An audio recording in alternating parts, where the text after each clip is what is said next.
Hello everybody, how are you all doing? Welcome back to my channel. Today we are going to talk about technology. With changing times and modernization kicking in, technology has become an important part of everybody's life today. And with widespread reach of internet, everybody is very well aware and very well informed about how technology works and how it can be used for their betterment.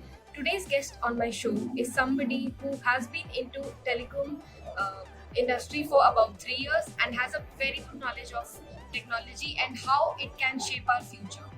So let's get into the video and get to know more about technology. So today's guest on my show is Shashank Sejwal. Welcome to my show. Thank you, Megan. So introduce yourself and what exactly do you do? Okay. Hi, everyone. So, I am Shashank. I am a product manager at HFCL Limited. So, what I do is I basically manage wireless products. So, we make a lot of wireless products which goes into your home as well. For example, access point or Wi-Fi routers, which you call them. We make those for enterprises, for telecom providers, and for home market as well. And I program manage all of those from their end-to-end life cycle as well. That's great. So what is that one aspect about technology that interests you the most?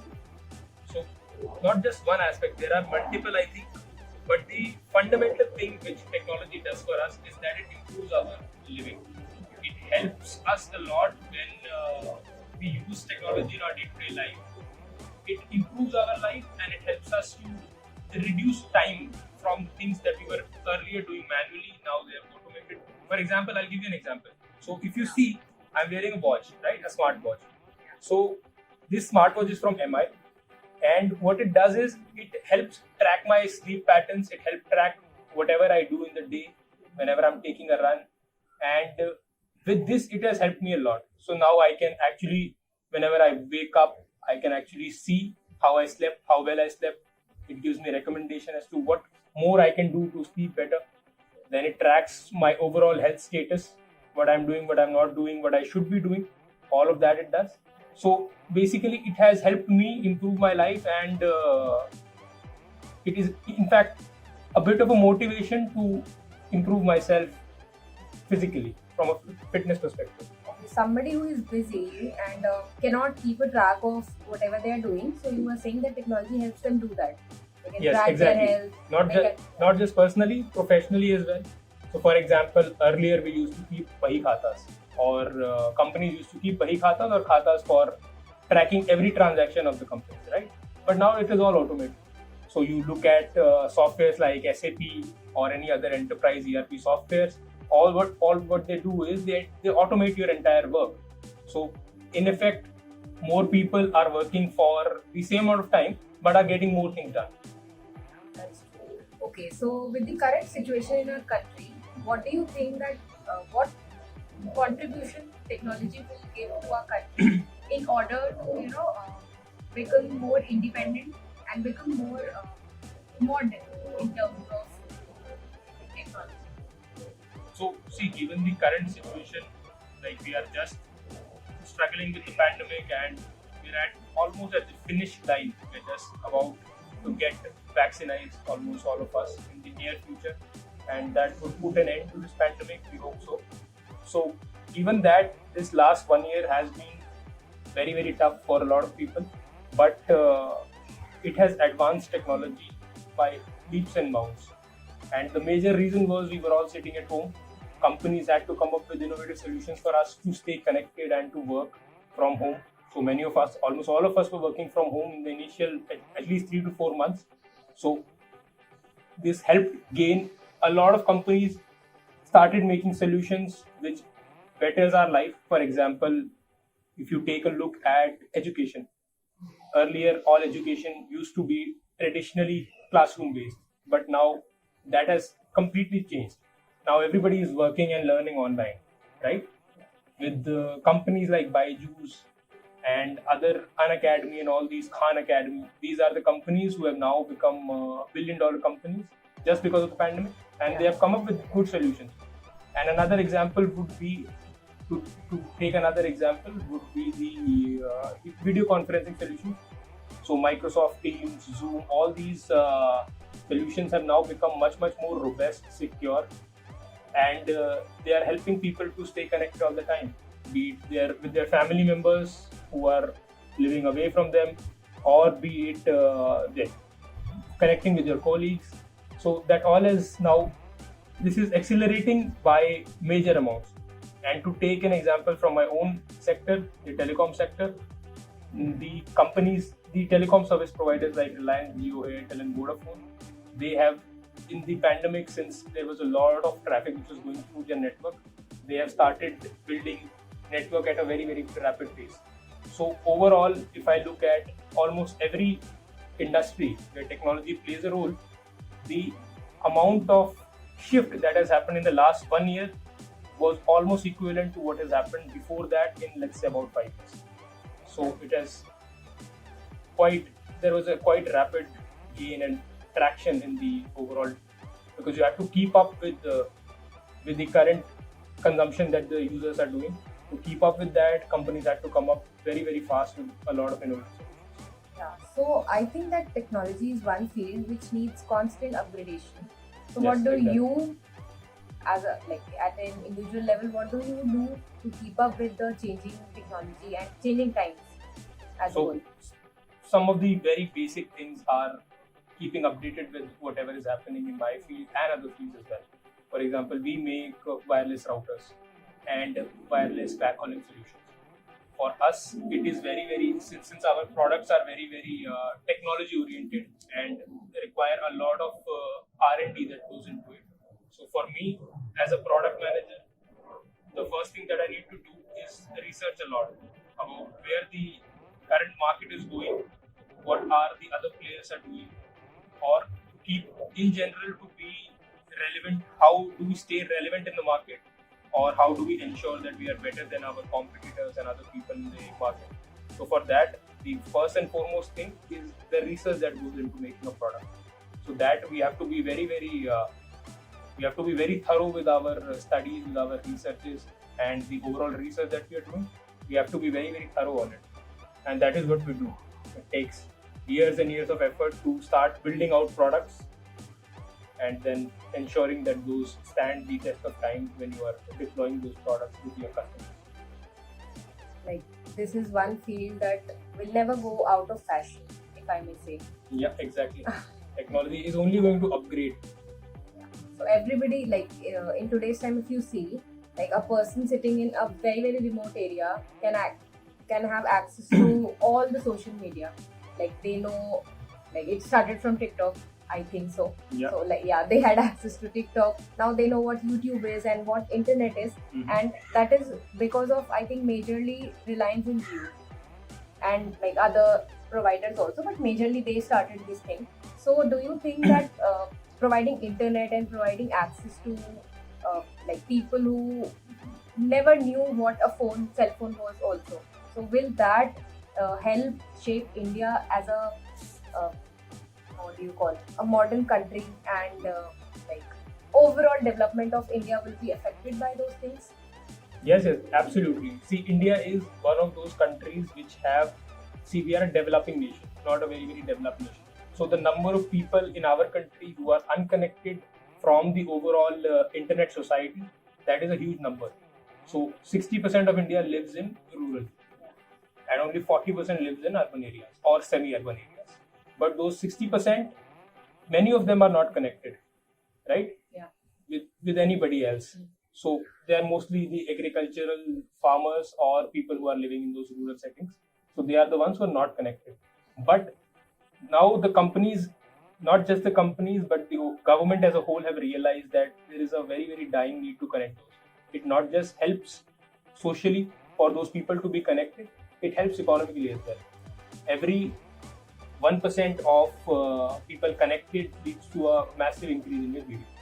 Right? Technology contributes a lot to the GDP. Telecom sector in itself contributes about 12 to 13% of our GDP. Just the telecom sector, because it enables a lot of other sectors. So it is not just the telecom part, but since it is enabling multiple other sectors by staying connected, so it helps the economy to grow, the country to become more and more developed, right? And not just there are a lot of all the technology major companies are now working towards this and trying to connect the rural, the unconnected. Google call it as the connecting the next billion users. They are doing major initiatives by connecting people through balloons, which is a project Balloon started by Google some years back. So those now, but other companies also they are using satellites to connect the rural areas, more predominantly the rural areas where fiber or other means of connection is not available. So people are now using satellite to connect those people. Then our company, we itself, we enable a lot of rural connections by providing our solutions, which goes into a lot of villages. We have 6 lakh villages in our country and about 2.5 lakh gram panchayats, out of which 1.5 lakh are already connected by some means of broadband. It is the fiber have reached there. It is just a matter of making the connection ubiquitous by ensuring how the last mile will work. And that is what currently the government and all the organizations who are in this sector, they are working on. And it makes a lot of difference into the lives of the rural people. It helps them stay connected with a lot of means, telemedicine, or be it e-governance, or be it any other solution. It helps a lot. So, do you think that reaching out of technology to those people who are underprivileged, you say, so is it creating some kind of a means for them to earn money also? Like through there are a lot of apps which gives you what I may call, like you can create your own thing if you're good at dancing. You can just put up a video and you can earn some minor amount or whatever it may be. Yeah. So is it also helping people to earn through those things? Like, do you think that it would Yes, yes. impact the country's economy as a whole and India to grow above, the whatever you call it? If underprivileged people are there and they are very, very poor, like they can't even afford 3 rounds, but they now see an opportunity through these apps to earn money and make their living better.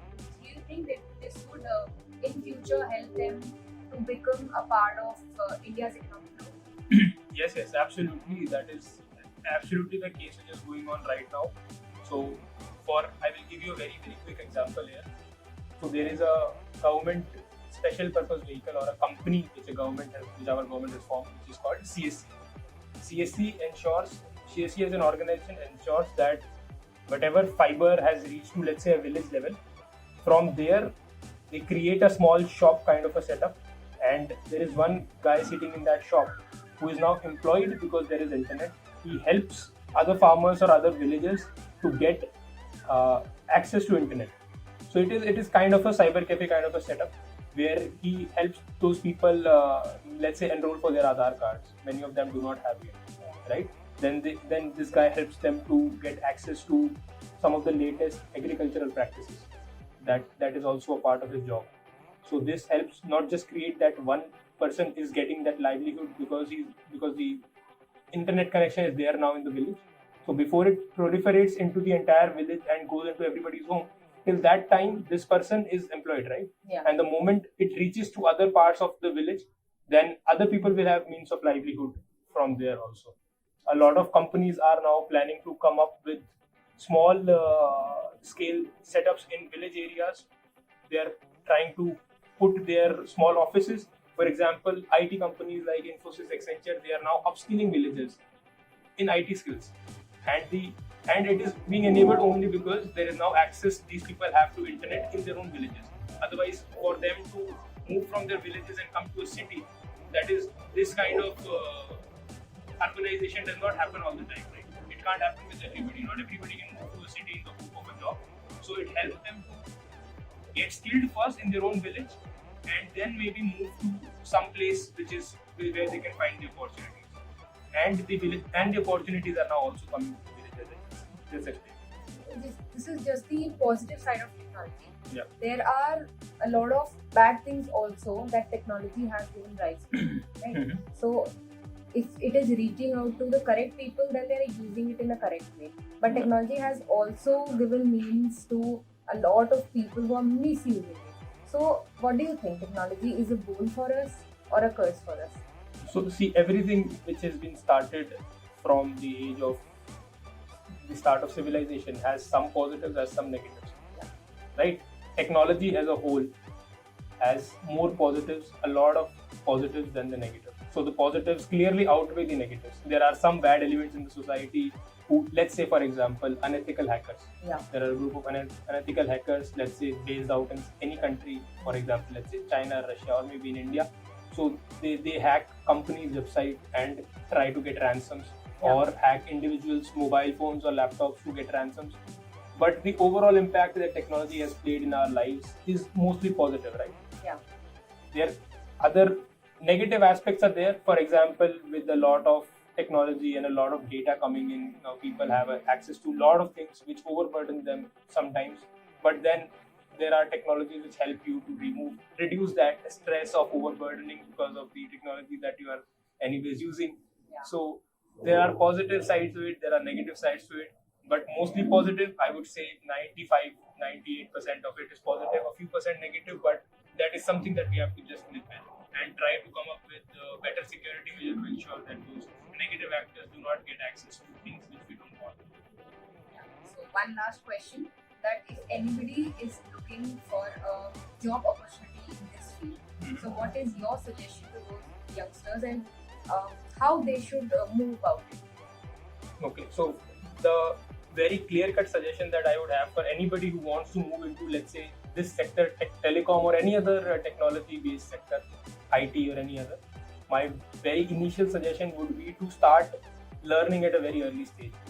So decide if you want to move in this industry or in anywhere close to being in any technology-related organization. Ensure that you are up to date with everything that is happening in your domain, with whichever you want to enter, and ensure that you know stuff which is relevant to the market. You have to add value to an organization, and to do that, you have to stay relevant and ensure that to ensure that you stay relevant, you have to ensure that you know enough. You should get inside the depth as much as you can, whenever you can, how much your job requires. For me, going into a lot of depth inside the technology is not relevant for me, but still I try to go into as much depth as I can to ensure that I know a lot about it. For example, my own sector which I am working in, the wireless domain. So I try to read a lot of articles, a lot of white papers and all that, watch a lot of videos on it, then research a lot, research my competition, research my vendors, my customers, all of that, and I ensure that whatever we are building is relevant to the market. And to do that, there's a lot of background research is going on, which the people do not see when the product comes out, but there is a lot of it which is going on. So this is my first recommendation to the youngsters, that please be thorough with your knowledge. Ensure that you know enough. And how do you know that you know enough? If you can explain it to, let's say, a child, then your concepts are clear. If you can explain it to also a child, even the concept that you are learning, then your concepts are clear enough. So that is how I perceive it. This is a very, very famous saying. So if you can explain it to a child, it means that you know the concept clear. You're clear in your head what you know. Right? So thank you so much for giving us information and insights that a lot of my viewers would not have had before this. So thank you for coming on my show. I hope you so enjoyed much. too. Yeah, I did. Thank you so much for inviting me. Thanks a lot. So guys, this was a very, very informative episode from my side. I hope you have learned a lot and have gained knowledge about how technology works at a very, very basic level. Take care of yourself. Until next time. Bye.